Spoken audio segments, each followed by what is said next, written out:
Hello everybody, thanks for checking out my Unit 2 Day 2 video on absolute value inequalities. Won't be doing any systems in this video. I need to update my title. A few things that hopefully you'll know. Mainly, when we divide, anytime we divide dealing with inequalities, divide on both sides. For example, like on the second line when we divide both sides by -2 here. You have to, by rule, to cancel out the 2 or the -2. You got to divide by -2, but as I keep trying to say, I'm going to have to flip my inequality. So I'm going to have x is greater than -5. So 10 divided by -2, of course, -5.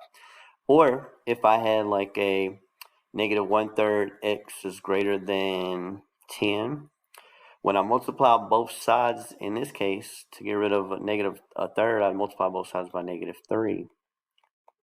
I'd also do the same thing. The 3's would cancel, the negatives would cancel, and I'd be at x is less than -30. So in the process of solving, if I divide or multiply by a negative number, not necessarily if the 10 was negative and the 2 was positive, that wouldn't be the same. It's specifically dividing by a negative number or multiplying by a negative number, like basically the number that you put on both sides. If that number is negative, gotta do it for multiply, divide, not for adding, subtracting.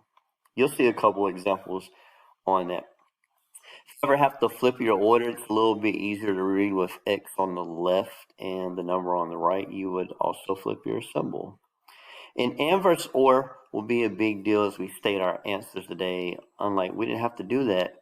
We just solved absolute value equations.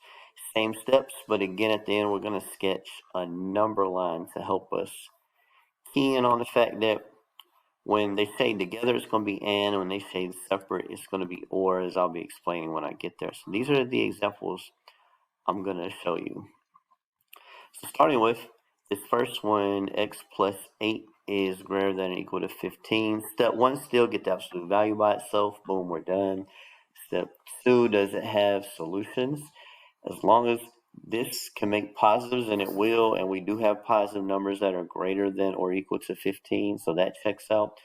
Boom, I can set up two inequalities. The first one is regular. The second one, we will flip the symbol as well as change our sign. We're already familiar with changing our sign from the previous lesson. We didn't have to flip equal signs. There wasn't a point of flipping an equal sign. Subtract 8, that's going to take me down to x is greater than or equal to 7. And subtract 8, x is less than or equal to -23. So other than that, I need to be able to tell, is it this answer and this answer, or is it one or the other? The way I'm going to do that is I'm going to make a little number line sketch. I'm going to put my smaller number on the left, -23, and my larger number on the right, because that's how a number line would look in that order. From 7, I'm shading the 7 and everything greater, so I need a closed circle and everything greater. From -23 though, it's less than, so I'm shading for that. I'm shading to the left for less than, and again it can be equal to -23, so I'm closing the circle on my shade.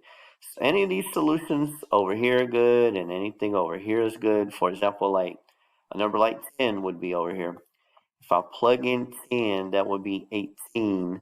The absolute value of 18 is still 18, and 18 is greater than 15.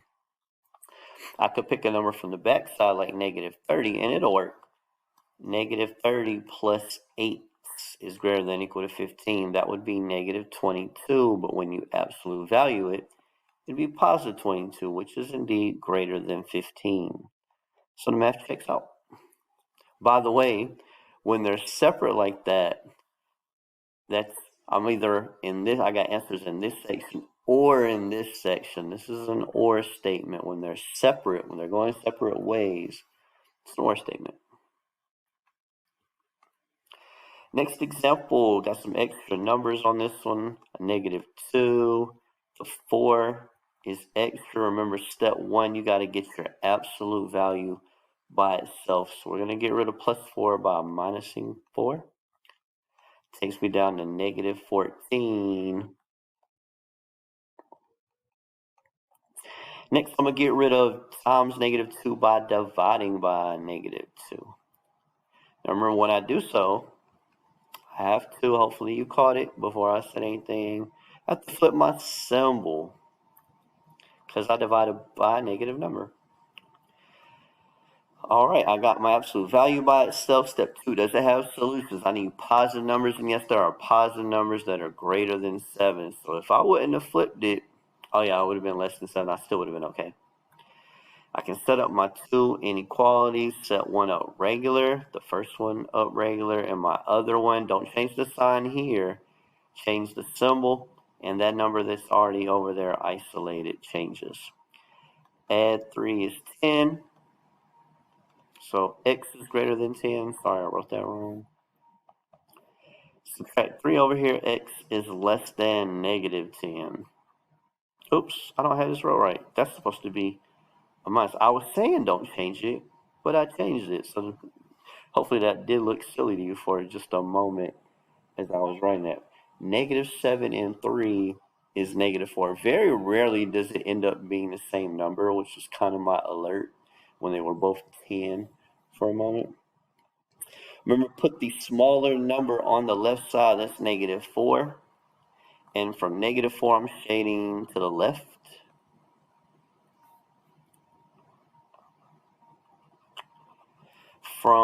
And it's open circle now because it's less than negative 4. It can't be negative 4.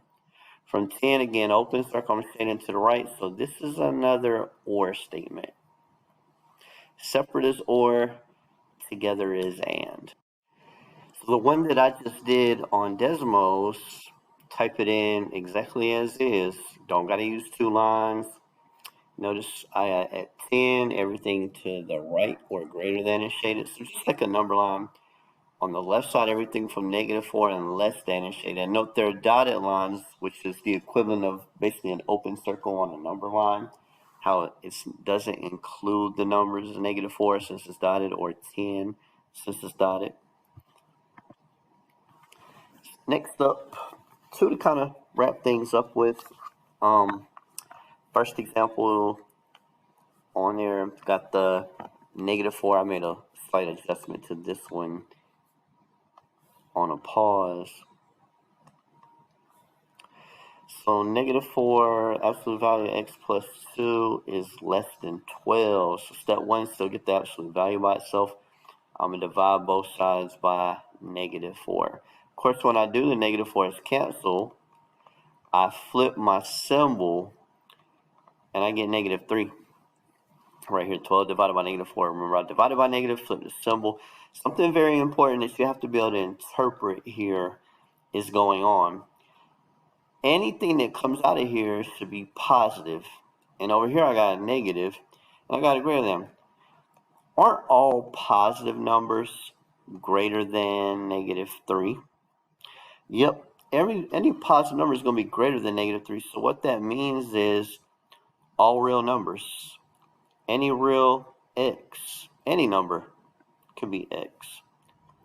If I was to put that in Desmos, as I've already done, it shades everything. Everything to the left, everything to the right. Everything is shaded. So you got to kind of catch that. If you're working it out by hand, you definitely got to catch that. But again, Desmos showed us. It's guaranteed to be positive, and that's automatically greater than negative 3. Bringing me to one last example.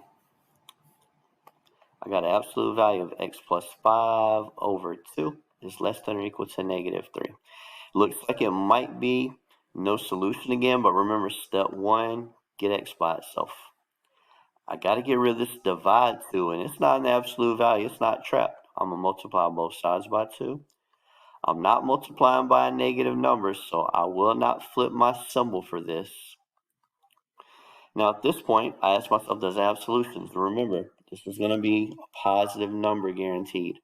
Are there any positive numbers that are less than or equal to negative 6? And this is impossible. It can't be, a positive number can never be less than negative 6. So this one is no solution. So very important to get your absolute value by itself first, as I did here, then assess it. And just to show you that last one, type that in, nothing gets shaded, i.e. no solution. So hopefully that helps. Nice little 10-minute video. Good luck in Unit 2. If you struggle to solve any of these, definitely go back and check the first video on when we did solving absolute value equations, which was just the equal sign. Let me know how I can help.